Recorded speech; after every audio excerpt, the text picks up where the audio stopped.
Hi dear family, today is the 7th of October 2022 and I'm here to bring to you the words, visions and dreams the Lord has given me regarding Queen Elizabeth II and the monarchy going forward. I apologise for the delay in bringing this video, but I was instructed to wait upon the Lord for 2 weeks to do a bit of research and also to wait for the enlightenment he was going to give me in the future. And so here I am. The Lord has been very specific with me these days about what I put online. He's having a lot more input, and the instructions I've been given today are to be very brief about the things he has spoken to me. It's going to be one of those videos you may need to go back on, because some of the statements he makes are fairly cryptic and I believe will make more sense as we go forward. I asked the Lord, why am I doing this particular video? What purpose does it have? What is the end point? And he said it's for the good of the body. So that is enough. He has spoken that, and that is the way it is. It is not for me to question. And so, brothers and sisters, I begin with the cryptic statements he gave me. The first was on the 11th, just 3 days after the Queen's passing, and he said this. He said it's to do with the creepy announcements and the owners' thrones. And then he said this, the Queen's campaigns with Russia. Now, folks, I just want to say that I have I do not mean in any way to be derogatory about the Queen. The Queen was an amazing lady. She had a faith in God, though the Lord did point out to me that her faith is very different to my own. And she served well. She gave her life to serving the Commonwealth. And so I mean no disrespect. I am just purely bringing what the Lord has given me. So what did the Lord mean about her campaigns with Russia? Now, I did do a bit of research, but I couldn't find anything that really concerned me. She did, as always, in her courteous way, host leaders of all nations. And here is a picture of Vladimir Putin in his younger years being hosted at Buckingham Palace by the Queen and Prince Philip. She also had a historical link in her bloodline with Russia. In this particular article here, it explains that the Queen always treated Russians with warmness and respect, and she was in some way related to Russia. And it goes on to say the Queen was the grandniece of Nicholas II, Russia's last Tsar. He was a cousin of Queen Elizabeth's grandfather, King George V. And as you can see, they look very much alike. And then moving on to the 22nd, and this is what the Lord said. And he's just amazed me how he's linked this with a vision. Oh, no, sorry, another word. The symbolism is quite incredible. So what he said was, for what the Queen hasn't done, for fear of losing her fork, for fear of losing her branches. So once again, for what the Queen hasn't done, for fear of losing her fork, for fear of losing her branches.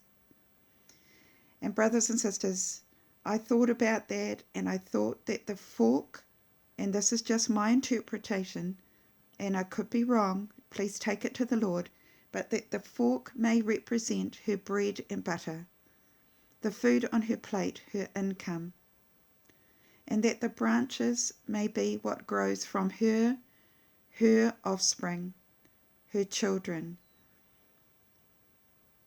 And this is the very symbolic statement. Also, he said this, missed obligations, but at the same time, a Caesar salad. Yes, that's what he said, a Caesar salad. And so I had to look at the origins of the Caesar salad to understand what he was saying. Okay, everyone. So this is what I found about the history of the Caesar salad. It has nothing to do with Caesar of Rome, the emperor, but instead it's about an Italian restaurant owner who was running out of ingredients for a salad one night. They must have been particularly busy. And he innovated with the ingredients that he had. And he made a salad that night using eggs, lettuce, raw egg, Parmesan cheese, Worcester sauce, and croutons. And it was a real hit with the patrons that night, and hence they carried on with it. So, what does he mean? What does God mean by the Queen being linked to a Caesar salad? Well, it's a situation where somebody had to be innovative with what they had and had to throw things together and make the best of what they could. And so I'm thinking that what the Lord may be saying is that sometimes her decision making may not have been 100% on the dot, and whose decisions are ever 100% perfect. But somehow what she put together ended up being a hit in the eyes of the people. Overall, her tactics appeared to be a success. And I guess that leads to question as to how things will be when King Charles now takes the throne and the leadership. Will things change? Will he have that same ability to pull things together and produce a good result? That remains to be seen. We all know that there are some countries in the Commonwealth that have been speaking the word republic. Will countries pull out now that King Charles is on the throne? Let's just wait and see. I am not saying the Lord has told me the answer to that question, because he hasn't. Okay, everyone, so the next night was the 28th, and on this night I woke up seeing a beautiful garden scene, possibly similar to what you see behind you, just a beautiful rural garden scene. And then I had the word Humpty Dumpty in my mind again. And brothers and sisters, you need to go back and look at the video about COVID and the children to understand what I'm talking about here. So I was back to the theme of the jab, and I asked the Lord about this, and I suddenly thought of the rhyme Humpty Dumpty. All the king's horses and all the king's men couldn't put Humpty together again. And it just dawned on me as I thought and prayed about this that we now have a king on the throne. When I put that video out, Queen Elizabeth was still alive. And it just makes a little bit more sense now. All the king's horses and all the king's men couldn't put Humpty together again. You need to take this to the Lord in prayer. I don't fully understand it yet. I just always keep these things in the back of my mind as God reveals more of the puzzle. So as I prayed about this, the Lord said this to me in confirmation: end of times. A different kind of booster. I then wrote down 3 words: king, children, and autumn. And we all know that it is now autumn in the UK. And then the Lord said this: we'll see what happens in the future. I then heard cohort himself. So what does the word cohort means? It means bring supporters or companions. And I wondered if this was in regard to the king. Perhaps he is going to bring others of like mind to add authority and persuasion to his rulings. And then the Lord said, in coming days it took this. And I saw a newspaper open, and these words. Sorry guys, just one word. The word that he allowed me to read was Spain. I have no idea what Spain has to do with any of this, but I'm just being obedient to the Lord and telling you what I saw. One thing I omitted to tell you was that after the Lord spoke about the booster, He gave me a vision of a cross set in stone. So it was a light stone on the outside, and then the cross, like in this picture, was of a darker colour. But it was as if the craftsman had used two different types of stone. Okay, everyone, just skipping ahead. This is the last day of a lot of information, but on the 30th of September, I saw a vision of a military event. It looked as if awards were being given for soldiers. And brothers and sisters, I saw an award being passed over. And then I heard these words: "Now that you are dead, removing the cross." The people said that this is the one they wanted.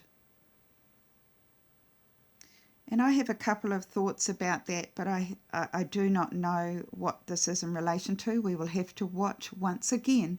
But you will know that the Victoria Cross is the highest and most prestigious award in the British honours system. I wondered whether there might be a change to that highest honour now that King Charles is in position, but I am not sure if it's that. The Lord has also spoken to me about how dearly loved the Queen was by St. Paul's Cathedral, the people that attend that particular church. And it is interesting, when I looked into the history of that church, they used to have a cross in the courtyard and it was removed. And I don't know what was put in the place of that cross. Would there be a stone memorial, a cross set in stone in the ground? I have no idea. I'm just bringing to you what I have found as I've done some research. But let's just wait and see what this means when he said about removing the cross, and that it was what the people wanted. Okay, everyone, I'm just going to read a few verses from 1 Samuel chapter 8, just a few verses about the people of God asking for a king, and what Samuel replied to them, what God told them when they made this request. Okay, so starting from verse 5, it says, "Look, you are getting old and your sons don't follow your example." This is what the leaders of Israel were saying to Samuel. He said, and they said, "So then appoint a king to rule over us, so that we will have a king as other countries have." Samuel was displeased with their request for a king, and so he prayed to the Lord. And the Lord said, "Listen to everything the people say to you. You are not the one they have rejected. I am the one they have rejected as king." Going on to verse 8, "Ever since I brought them out of Egypt, they have turned away from me and worshipped other gods. And now they are doing to you what they have always done to me. So then listen to them, but give them strict warnings and explain how their kings will treat them." So, brothers and sisters, I am not speaking ill of King Charles at all, King Charles III. I am just saying that who is going to be your king? Will it be the King of Kings? Who will lead you? Who will you bow to? I encourage you to read the rest of that chapter just to see what the Lord said about having a king rule over you, an earthly king. What a difference there is between having the King of Kings, the Lord of Lords, ruling over you. And just finally, some of the other visions that the Lord gave me was he showed me a picture of a huge amount of budding new growth. And then he showed me a picture of the platinum Queen's coach. Now, I'm not sure. I think the Queen's coach is actually possibly gold, covered in gold. But in the vision, the Lord showed it to me in platinum, and I knew he was referring to the 70 years of reign that she had just completed.